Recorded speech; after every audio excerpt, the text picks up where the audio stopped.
আধার কার্ডের সঙ্গে pan card link করবেন কীভাবে, চলুন দেখে নেওয়া যাক। প্রথমেই আপনারা গুগল ব্রাউজারে যাবেন, এখানে গিয়ে টাইপ করবেন income tax. Income tax type করে সার্চ বাটনে ক্লিক করবেন। ক্লিক করলে আপনাদের সামনে এরকম একটা ইন্টারফেস ওপেন হবে। প্রথমেই যে লিঙ্কটা লেখা আছে ইনকাম ট্যাক্স ডিপার্টমেন্ট, এখানে ক্লিক করবেন। এখানে ক্লিক করার পরে আপনাদের সামনে এরকম একটা ইন্টারফেস ওপেন হবে।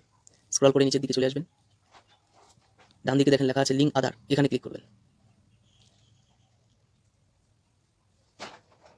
একটু ওয়েট করে নিই।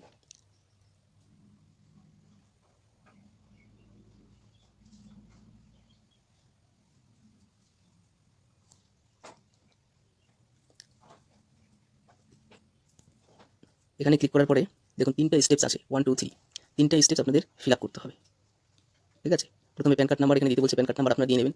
তারপর আধার কার্ড নাম্বার, এখানে আধার কার্ডের নাম্বার দিয়ে নেবেন। তারপরে গিয়ে এই ভ্যালিডেট অপশনটা ক্লিক করবেন। ক্লিক করলে সেকেন্ড স্টেপ আপনাদের আসবে, সেখানে ফিল আপ করে 3 নম্বর স্টেপ ফিল আপ করবেন। তাহলে আপনাদের আধার কার্ডের সঙ্গে প্যান কার্ডটা অলরেডি লিঙ্ক হয়ে যাবে, ঠিক আছে।